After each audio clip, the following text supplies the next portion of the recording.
자, 오늘 여러분들과 함께 사도행전 12장 말씀을 살펴보겠습니다. 사도행전 12장까지가 이 사도행전의 전반부입니다. 주인공이 베드로이고요. 이제 사도행전 13장부터의 주인공은 사도 바울이 됩니다. 그러니까 이 베드로가 중심이 된 내용이 오늘 본장까지라고 말할 수 있겠습니다. 헤롯 왕이 예루살렘 교회를 이제 박해하면서 그 중에 예루살렘 교회의 그 대표였던 그 요한의 형제 야고보를 칼로 죽이게 됩니다. 이 야고보는 예수님의 12제자 중에 한 명이죠. 또 이런 일을 행했을 때 유대인들이 기뻐하는 것을 보고 베드로도 이렇게 잡게 됩니다.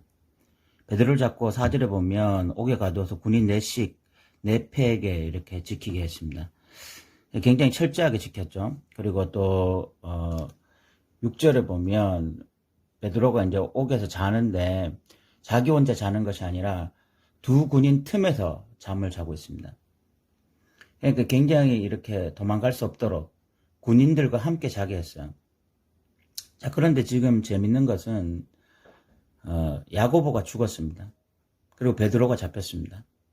이런 상태면 정상적이면 굉장히 두려워해야 되죠. 그죠? 그리고 또 군인들이 옆에 누워 있습니다. 사실 이런 상황에서 잠을 잔다는 것이 쉬운 일이 아닙니다. 정상적인 사람이라면 불안해하고 초조해하면서 잠을 잘 수가 없을 거예요. 그런데 재밌는 것은 베드로는 너무나 잘 자고 있었다는 것입니다.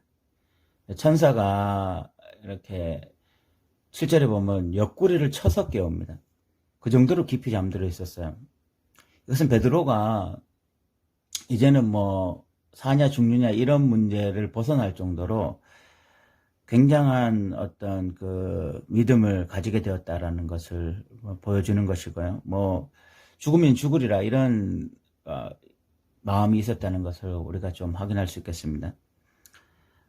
이렇게 천사가 깨워서 이렇게 그 옥문이 열리면서 그 감옥을 나오게 되는데 그때도 베드로는 뭐 비몽사몽간이었습니다. 9절에 보면 뭐 환상을 보는가 하고 또 11절에 보니까 이제 베드로가 정신이 들었고 베드로가 얼마나 담대하고 이렇게 그 감옥 안에서도 잘 편안하게 잤는지 이런 것을 좀 확인할 수 있고요.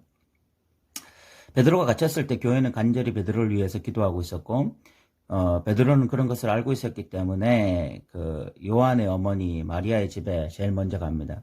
그리고 가서 이제 문을 두드리는데 로데라고 하는 여자가 이렇게 나와서 베드로의 음성이다라고 교인들에게 이야기를 해주지만 교인들은 그걸 믿지 못합니다. 만약 참말이라면 그게 천사다 뭐 이런 식으로 뭐 이야기를 하게 되어집니다. 그리고 이제 베드로를 만나서는 베드로가 어떻게 자기가 옥문에서 나왔는지 이런 이야기들을 해주게 되어집니다. 하나님의 이제 역사에 대해서 역사가 계속 이 초대교회에 나타나고 있었고 어쨌든 베드로는 뭐 순교를 각오한 신앙 그리고 교회는 이렇게 그 지도자를 향해 간절히 기도하고 또 기도 응답받는 이런 좋은 모습이 또 나타나고 있고 헤롯은 결국은 그 하나님의 심판으로 뭐 하나님께 영광을 돌리지 않아서 죽었다 이렇게 말하고 있지만 어쨌든 간에 그는 그 야고보도 죽이고 또 초대교회를 박해하던 그런 죄로 말미암아 하나님이 끝내 이 헤롯을 심판하신 것 같습니다. 근데 24절의 한 대목이 굉장히 중요하죠. 하나님의 말씀은 흥황하여 더하더라 라는 것입니다. 박해로 인해서 야고보가 죽었고 베드로도 옥에 갇혔습니다. 그런데 하나님의 말씀은 흥황하여 더하여갔습니다. 박해가 하나님의 복음을 약화시킬 수 없는 것입니다. 세상의 위협이 하나님 나라를 약화시킬 수 없는 것입니다. 오늘날 뭐 성도들은 뭐 기독교에 좀 불리한 조그만 법도 제정되어지면 뭐 한국 기독교가 망할 것이다 이런 이야기들을 많이 하는데 우리가 박해도 이겨낼 수 있는 것이 원래 기독교예요. 지금 기독교는 너무 온실안의 하초가 되려고 하고 있습니다. 박해를 통해서라도 복음 증가하려고 하는 이런 마음들이 사라지고 너무 이렇게 편안하게만 예수를 믿으려고 하는 그런 성향이 너무 강합니다.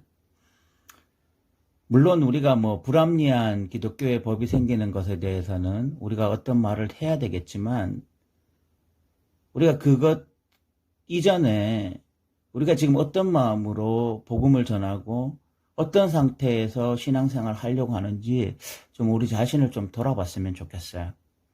지금 여기 베드로나 또 야고보나 정말 순교를 각오한 신앙, 그리고 성도들은 그런 것들을 보면서도 말씀이 점점 흥황하여 가는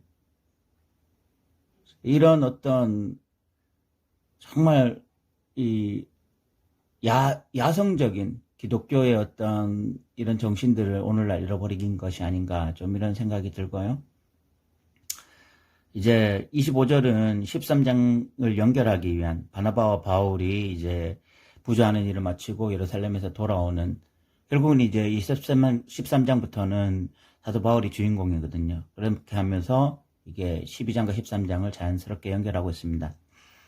어쨌든 간에 이 12장에서는 박해에도 불구하고 계속해서 하나님의 능력이 나타나고, 또 교회가 또 기도응답을 받고 하나님의 말씀을 흥양하여 가는, 성령이 임하시고 계속해서 이렇게 성령의 역사가 나타나는 이런 모습을 우리가 확인할 수 있는 장이었습니다. 들어주셔서 감사합니다.